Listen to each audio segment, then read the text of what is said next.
Hello साथीहरू नमस्कार। म आज तपाईहरुलाई मेरो अर्को भिडियोमा फेरि स्वागत गर्न चाहन्छु।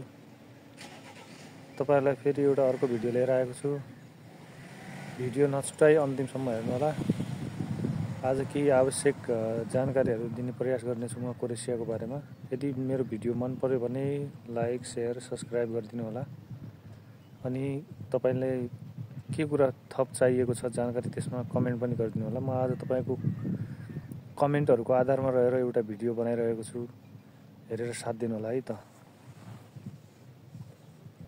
तपाईहरुलाई फेरि एउटा नयाँ जानकारीमूलक भिडियो लिएर आएको छु।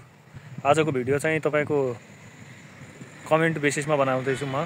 धेरै जनाले कमेन्ट गर्नु भएको छ। अब सबै कमेन्ट रिप्लाई गर्नु पनि भ्याइदैन। त्यही भएर एउटा भिडियो नै बनाएर तपाईहरुलाई जानकारी प्रस्तुत गर्न गइरहेको छु।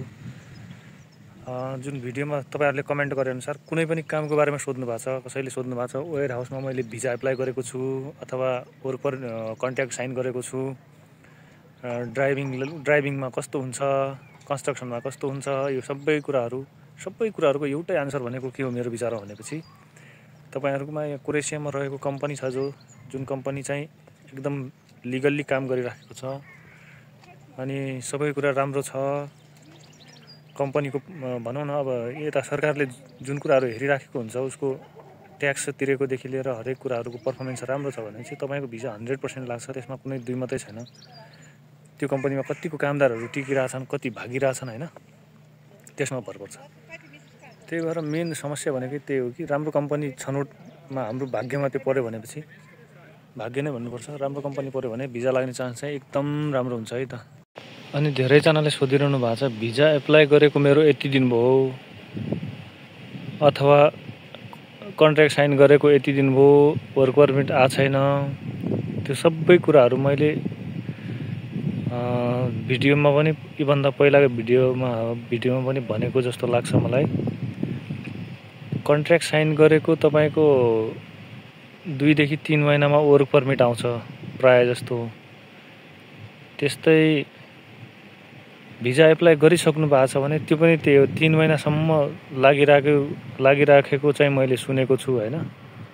कसैको अलि चाँडो पनि आउँछ, नआउने हैन। त्यो सबै कुरा भनेको एमबीसीमा कतिको लोड छ त्यसमा भर पर्छ हैन। कुन महिनामा कति एप्लाई भयो त्यसमा भर पर्ने हुन्छ। त्यही भएर तपाईहरु नआत्तिनु होला। भिजा चाहिँ तपाई एप्लाई गरिसक्नु भएको छ भने भिजा आउँछ, रिजल्ट आउने नै हो।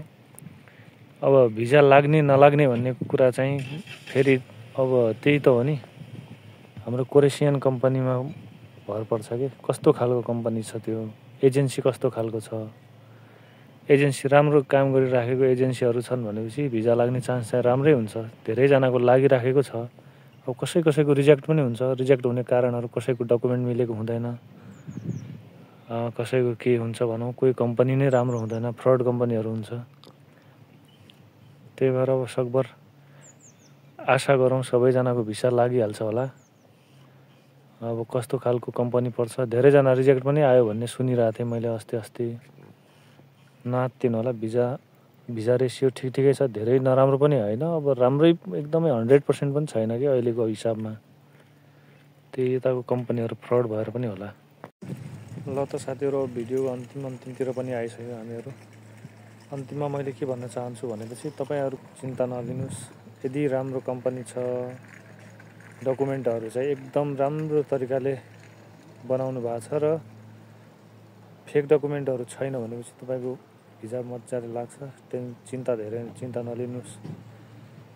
अब कुनै केसमा हाम्रो डकुमेन्टहरु राम्रो हिसाबले बनेको छैन भनौं न, कुनै फेक डकुमेन्ट लाग्यो अथवा हाम्रो तर्फबाट कुनै गल्तीहरु भएछ भिजा एप्लाई गर्दा भनेपछि अलिकति त्यसमा हो। नत्र कम्पनी पनि राम्रो छ, एजेन्सीले गरेको काम सबै ठिकठाक छ भनेपछि तपाईको भिजा 100% लाग्छ भन्दै आजलाई मैले भिडियो यतिमै समाप्त गर्न चाहे।